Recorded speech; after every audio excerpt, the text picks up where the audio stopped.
नमस्कार, बहुत स्वागत है आप सभी का एनकाउंटर में। सहयोगी योगेश शर्मा के साथ मैं श्वेता मिश्रा अवस्थी आप सभी का बहुत स्वागत करती हूं।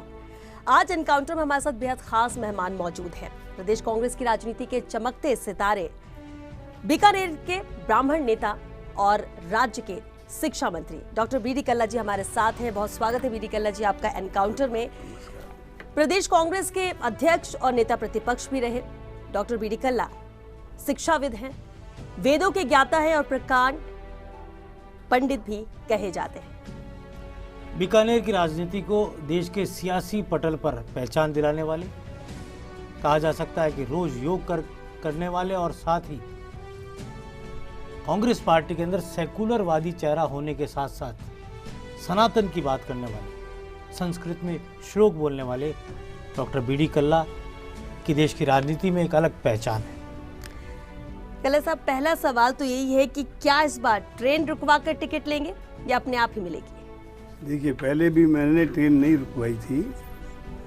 जनता ने इस तरह की चीज़ें की तो मैंने उनको रोका और रोक करके ये कहा कि पार्टी जो भी निर्णय करती है उसको हम मानेंगे।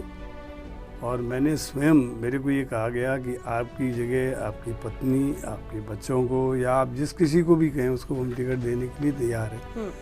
मैंने अपनी धर्मपत्नी से पूछा, उसने कहा नहीं, मैं तो 5-6 घंटे पूजा करती हूँ, मेरा कोई सार्वजनिक जीवन नहीं है, मैं नहीं जाना चाहती। मेरे लड़के को पूछा तो लड़के ने कहा कि मैं एसोसिएट प्रोफेसर हूँ, मेरा अभी कम से कम 20 साल की और सर्विस बाकी है। नहीं, लेकिन अश्विनी का तो इंटरेस्ट है। अश्विनी का इंटरेस्ट अब हो गया होगा, उस समय उसका भी नहीं था। 2018 की उसने मेरे को ये कहा कि आपकी आज्ञा हो तो मैं चुनाव लड़ सकता हूँ, लेकिन हमारी इच्छा नहीं है। तो मैंने उनको मना कर दिया और मना करने के बाद फिर टिकट जिनको दिया और देने के बाद जनता ने, मैंने जाकर के बीकानेर के लोगों ने मेरे पे दबाव डाला कि आप चुनाव लड़ें। मैंने कहा मैं नहीं लड़ूंगा, पार्टी के निर्णय को मानूंगा।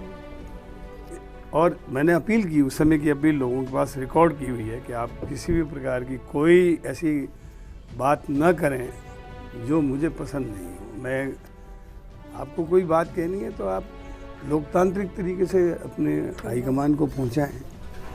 और हमारे हाईकमान ने जो है वो लोकतांत्रिक तरीके से ये देखा कि विनेबल कैंडिडेट बी डी कल्ला है और उन्होंने पुनर्विचार करके मुझे टिकट दिया।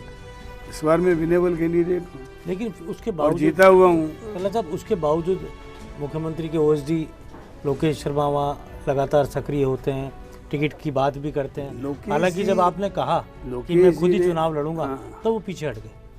निश्चित रूप से लोकेश जी की इच्छा वहाँ से चुनाव लड़ने की हो सकती थी, लेकिन उन्होंने वहाँ पर राजीव गांधी मित्रों के माध्यम से स्थान खोजने की कोशिश की। लेकिन जो धरातल में जो काम होता है, आप जानते हैं कि बीकानेर एक ऐसा चुनाव क्षेत्र है जो बहुत टफ है। मैं ही 2 इलेक्शन पहले लूज कर गया था। हाँ, बिल्कुल सही बात है। मैं लेकिन आपका मैसेज जहाँ केवल बीकानेर, जैसलमेर, पूरे जोधपुर डिवीज़न में जाता है, क्योंकि पुष्करना ब्राह्मणों के आप सबसे बड़े चेहरे पूरे देश में। ब्राह्मण नेता तो नहीं, लेकिन पर्टिकुलर पुष्करना ब्राह्मणों के सबसे बड़े चेहरे। तो मुझे लगता है कांग्रेस ने रिस्क लेना भी उचित नहीं समझा। कांग्रेस ने ये पुनर्विचार किया कि भाई मध्य प्रदेश में जब 3 बार हारे हुए व्यक्ति को अपन टिकट दे सकते हैं तो राजस्थान में क्यों नहीं जी? तो जो 2 बार चुनाव हारने का जो फार्मूला बना था ना, उसमें मुझे अपवाद के रूप में निकाला कि ये विनेबल कैंडिडेट है, इनको टिकट देना चाहिए। और मैं हाईकमान ने जो जो फैसला किया उसको मैंने सर्वत्र सदैव माना। मैं एक पार्टी का अनुशासित सिपाही हूँ और मैंने उसी के अनुसार जो है काम किया। तो आज देख लीजिए, मैं जीता भी, फिर मिनिस्टर भी बना और बराबर पार्टी जो मुझे काम देती है उसको मैं करता हूँ। बिल्कुल, और दोनों अहम विभाग भी दिए जिसकी जिम्मेदारी इस कार्यकाल में आपने निभाई भी।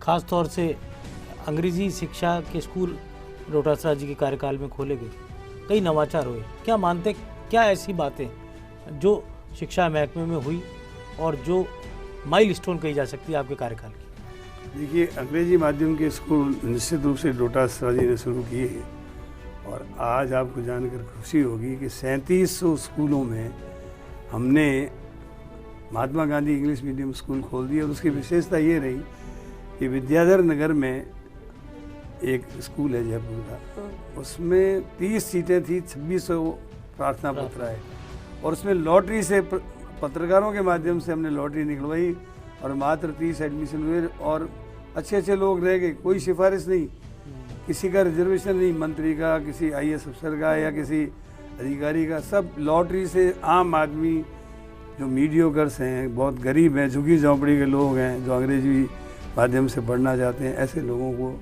वहाँ पर दाखिला हुआ। और आप ये देखिए कि आने वाले 2-3 वर्षों में, 4 वर्षों में इसके परिणाम आएंगे और आप महसूस करेंगे कि Mahatma Gandhi English medium school के बच्चे बड़े होकर डॉक्टर, इंजीनियर, IAS, RAS अफसर बनेंगे, ऑल इंडिया कंपटीशन में आएंगे। हमने एक नवाचार और किया, नई एजुकेशन पॉलिसी 2 साल पहले आ गई, लेकिन भारत सरकार ने उसके लिए कोई पैसा अब तक नहीं दिया। हमने 1000 स्कूलों में बाल वाटिकाएँ माननीय मुख्यमंत्री जी से बजट लेकर शुरू कर दी। तो अब 6 वर्ष का बच्चा नहीं, अब 3 वर्ष का बच्चा होते ही स्कूल में आ जाएगा और प्राइवेट स्कूल से हेल्दी कंपटीशन करेगा। बहुत सारी उपलब्धियां आपने जैसा कि बताया भी। और इसके अलावा भी मैं आपको बताना चाहूँगा, हमने 6 विश्व रिकॉर्ड बनाए। इसके अलावा जो लोग कोविड में पढ़ नहीं सके थे, स्कूल में नहीं जा सके थे, ऐसे लोगों के लिए 3री से लेकर 8वीं तक की किताबों का हमने हिंदी, इंग्लिश और गणित, इन तीनों का ब्रिज कोर्स बनाया और 3 महीने तक उनको पढ़ाया और आर्टिफिशियल इंटेलिजेंस के माध्यम से उनका इवेल्यूएशन कराया, जो अमेरिका में भी नहीं होता। बिल्कुल गलत है, इसलिए हम कह भी रहे कि देखिए आपने भी गिनाया बहुत सारी उपलब्धियां, लेकिन इसके बावजूद भी कई गंभीर आरोप लगे पेपर लीक को लेकर। भाजपा ने नाथी का बाड़ा नारा तक बनाया। देखिए रीट के पेपर आपने देखा होगा, मेरे पास जब भी ये विभाग आया है इनके कोई पेपर आउट नहीं हुए। रीट की परीक्षाएं आराम से हो गई।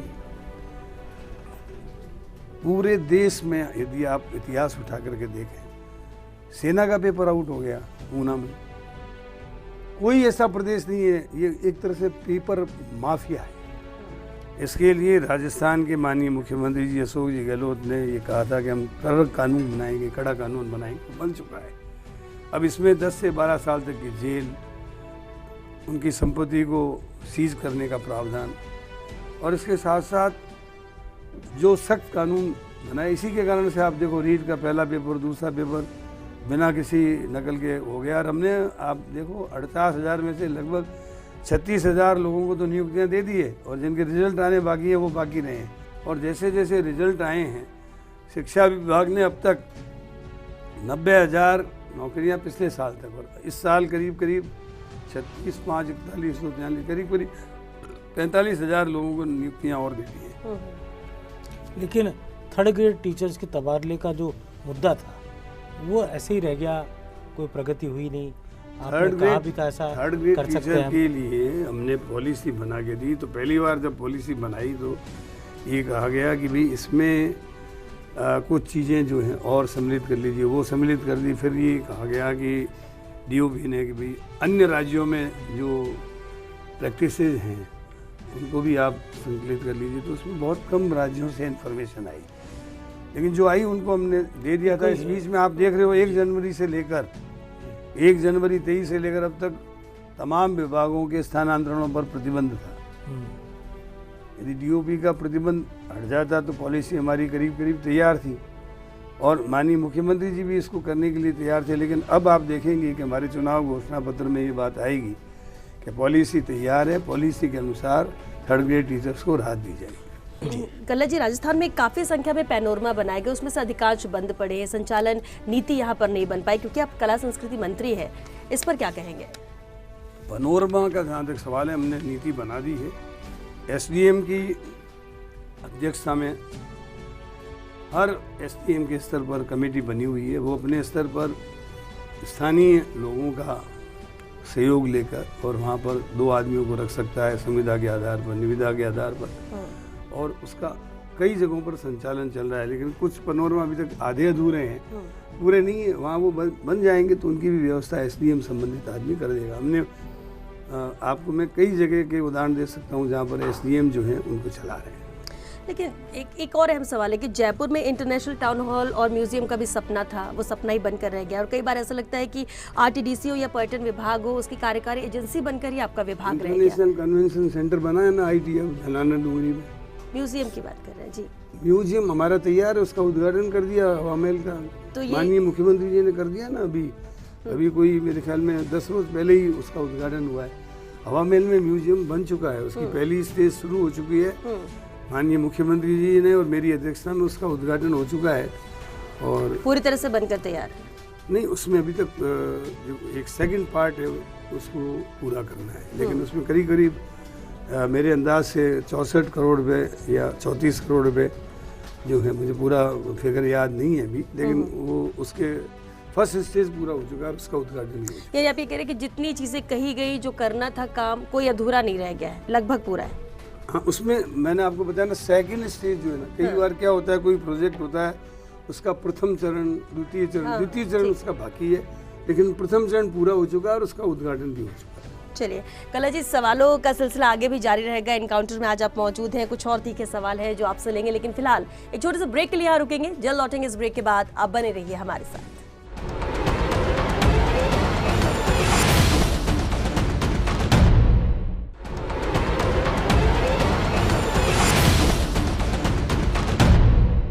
ब्रेक के बाद फिर स्वागत है। कल्ला साहब हमारे बीच में हैं और श्वेता जी कुछ बीकानेर से जुड़े सवाल करेंगी।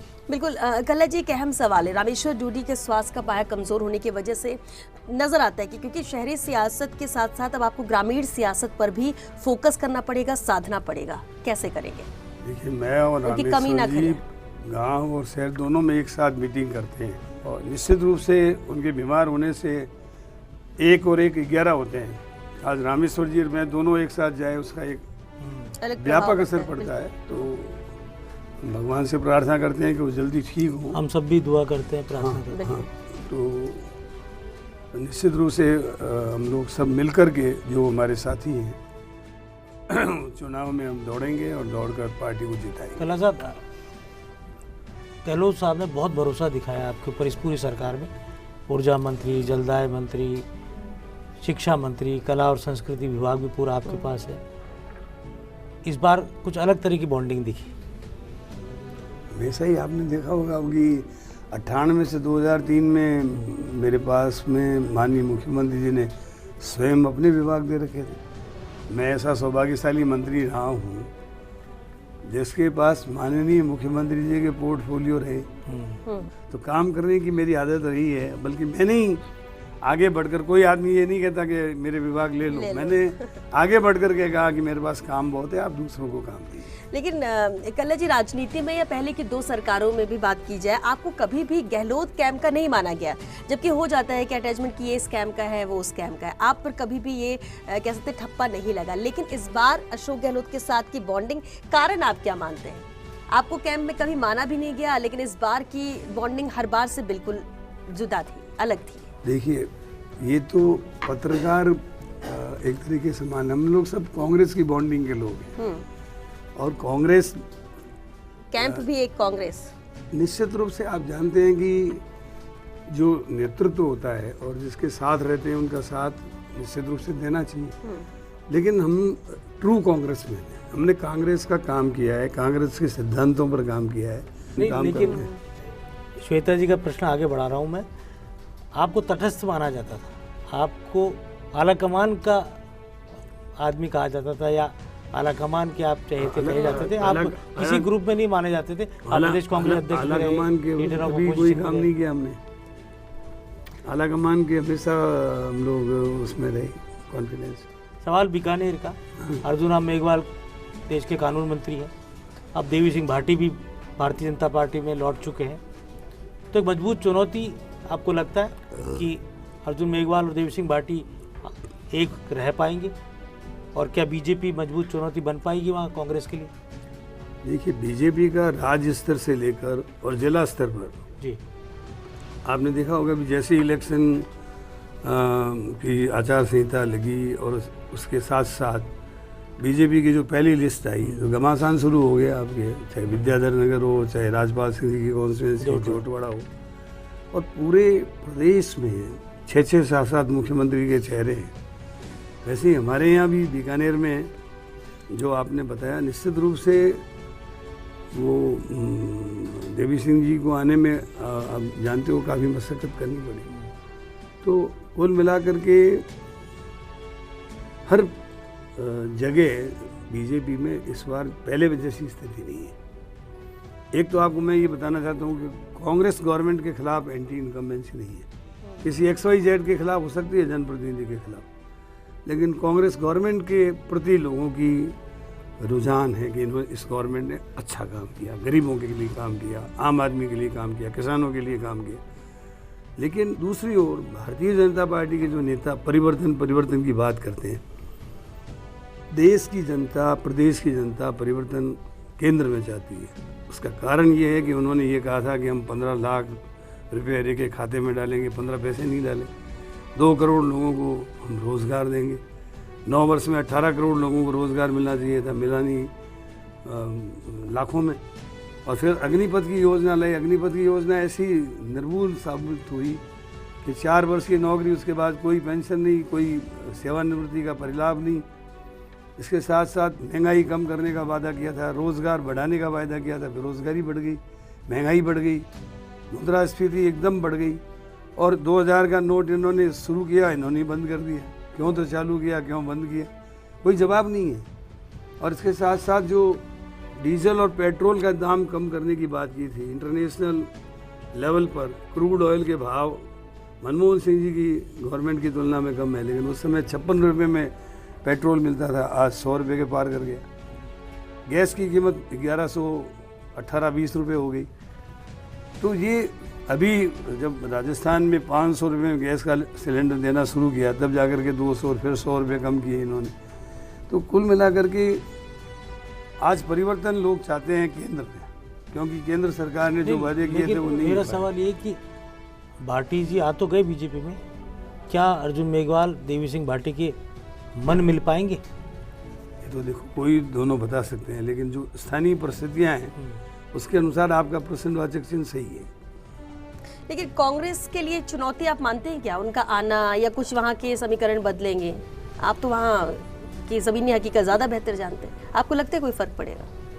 देखिए, अब उनमें आपस में क्या समझौता हुआ है ये तो मैं जानता नहीं, लेकिन ये बात निश्चित है कि दोनों अपनी अपनी जगह नेता हैं। एक आपने कहा अभी कि एंटी इनकम्बेंसी कांग्रेस के प्रति नहीं है, गहलोत सरकार के प्रति नहीं है, मुख्यमंत्री के प्रति नहीं है, XYZ के प्रति है। XYZ जैसे मान लो आज मैं बताऊं, विधायक के प्रति कोई मान लो कांग्रेस का विधायक है, उसने यदि गुड्स डिलीवर नहीं किए तो उसके खिलाफ हो सकता है। क्या टिकट काटे जाने चाहिए जिन विधायकों की खिलाफ एंटी इनकम्बेंसी? देखिए, ऐसी चर्चाएं हैं कांग्रेस के इस बार जो लग रहा है कि जो पार्टी ने सर्वे करवाया है, बिल्कुल C कैटेगरी है, D कैटेगरी, और उसमें विनेबल कैंडिडेट्स जो भी होंगे उनको प्रायोरिटी दी जाएगी, और ये सही भी है।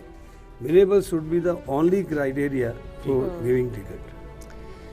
थर्ड ग्रेड टीचर्स भर्ती तबादलों को लेकर काफ़ी चर्चा हुई, लेकिन तबादले नहीं खोले गए। पूर्व शिक्षा मंत्री गोविंद सिंह डोटासरा के वक्त भी तबादला नीति बनाने की बात कही गई थी, उसके लिए दूसरे राज्यों की तबादला नीति को स्टडी भी किया गया था। लेकिन क्या वजह है कल्ला जी कि शिक्षकों की इतनी बड़ी मांग है, इसे लेकर कोई हल नहीं निकल पा रहा है, पूरा नहीं किया जा रहा है? देखिए, तृतीय श्रेणी के अध्यापकों की ट्रांसफ़र की नीति बन गई थी, लेकिन अन्य राज्यों से पूरी इन्फॉर्मेशन नहीं आने के कारण वो रुकी रही और ट्रांसफ़र पे बैन भी थी। आपने कहा बीजेपी की पहली सूची के बाद जंग दिख रही है, हो सकता है कांग्रेस की पहली सूची के बाद भी ऐसी जंग दिखे, लेकिन बड़ा सवाल ये खड़ा होता है कि भैरव सिंह शेखावत के परिवार से आने वाले नरपत सिंह राजवी का टिकट काट दिया जाए, वसुंधरा राजे के बेहद विश्वस्त राजपाल सिंह का टिकट काट दिया जाए, और भैरव सिंह शेखावत की जन्म शताब्दी वर्ष भारतीय जनता पार्टी मना रही है। तो ये सवाल बीजेपी के अंदर बहुत एक तरह से चिंगारी बना हुआ है। देखिए, वैसे तो उनका ये अंदरूनी मामला है, लेकिन ये बात निश्चित है कि जो आदमी लगातार जीता हुआ है और सिटिंग MLA है, हमारे यहाँ राजनीति में सभी पॉलिटिकल पार्टियाँ कहती हैं सीटिंग की फिटिंग होगी, लेकिन यहाँ सीटिंग की फिटिंग नहीं होकर के उनको हटाया गया, तो नेचुरली आम जनता में और उनके समर्थकों में रोष होना स्वाभाविक है। लेकिन ये उनका अंदरूनी मामला है। मैंने आपको कहा ना कि भारतीय जनता पार्टी में 6-6 आदमी मुख्यमंत्री के दावेदार हैं, और उन छेछड़ों की जो फॉलोइंग है वो आपस में टकराएगी, और जो सत्ता में जो कई वर्ष रह लेते हैं, 10 साल हो गए इनको केंद्र में सत्ता में रहते हुए, तो अब वो जो सत्ता की बुराइयां हैं वो सारी की चीज़ें उनको नुकसान करेंगी। राजस्थान में कांग्रेस में तो, या राजस्थान की चुनाव में राजनीति में कहा जा रहा है कि ये चुनाव नरेंद्र मोदी वर्सेस अशोक गहलोत है, तो मान लिया जाए कि अशोक गहलोत ही कांग्रेस का चेहरा है, सरकार बनेगी तो वही चेहरा होंगे। देखिए, मुख्यमंत्री जी अशोक जी गहलोत हैं और उनके नेतृत्व में चुनाव हो रहा है, लेकिन हमारी पार्टी में हमेशा मुख्यमंत्री जी स्वयं कहते हैं हमारे यहाँ एक स्वस्थ परंपरा है, जो आदमी जीत कर आएंगे विधायक दल की मीटिंग होगी, विधायक दल की मीटिंग में अभी भी आप जानते हैं कि सबसे वोट लिए जाते हैं, वोट लेने के बाद जिसका बहुमत होता है उसको निश्चित रूप से सारे लोग मिलकर नेता चुन लेते हैं। मैंने कई बार ये देखा है कि कम से कम मैंने 6 बार इन चीज़ों को महसूस किया है कि हमारी पार्टी के ऑब्जर्वर आते हैं और कई लोग ये कहते हैं कि हम तो पार्टी हाईकमान पे छोड़ते हैं, तो वो कहते हैं अच्छी बात है, हमने लिख लिया आपकी ये राय, लेकिन आप बताओ आपकी चॉइस क्या है। तो फिर वो एक्स या वाई का नाम लेते हैं और लेने के बाद वो ऑब्जर्वर बताते हैं कि इसके पक्ष में इतने हैं, इसके पक्ष में इतने हैं, और फिर जो आदमी आपस में प्रतिद्वंदी होते हैं वही आपस में प्रस्ताव कर देते हैं कि भाई अमुक आदमी को राजस्थान का नेता बनाया जाए और सर्वसम्मति से निर्णय कर लिया जाए। हमारे यहाँ लोकतांत्रिक पद्धति से एक तरीके से चुनाव होता है। कल्ला जी, बीजेपी की सूची जब आई तो उसके बाद ये देखा गया, नाम देखा जाता है, हर चीज़ एनालिसिस की जाती है कि पूर्व सीएम वसुंधरा राजे के किसी समर्थक को टिकट नहीं दिया गया, राजपाल सिंह का भी टिकट यहाँ पर काटा गया, वो भी मैदान में मैडम की टीम के ही थे। ये सवाल इसलिए क्योंकि ठीक है आप बोलेंगे कि बीजेपी का है, ये तो उनकी सोच है किसको देते नहीं देते, लेकिन कांग्रेस के अंदर भी भले कांग्रेस माने ना माने, लेकिन इन 5 सालों में नजर आया है गहलोत कैंप, सचिन पायलट कैंप, ये पायलट के समर्थक हैं, गहलोत के समर्थक हैं, बहुत सारी चीजें हुई, आम जनता ने भी देखा है। अब जब सूची कांग्रेस की आएगी तो उसमें भी इस बात पे नजर रहेगी कि आखिर किसका टिकट काटा, वो किसका समर्थक था। तो क्या वाकई में इन चीजों का ध्यान दिया जाएगा या सिर्फ जो जीतने वाला कैंडिडेट है उसे ही टिकट देंगे, फिर चाहे वो किसी भी का भी समर्थक क्यों ना हो? पहली बात तो ये है कि हमारी पार्टी हाईकमान ने कांग्रेस में सभी लोगों को एक जाजम पे लाकर खड़ा कर दिया है, और अब winnable should be the only criteria, इस सिद्धांत पे काम चल रहा है।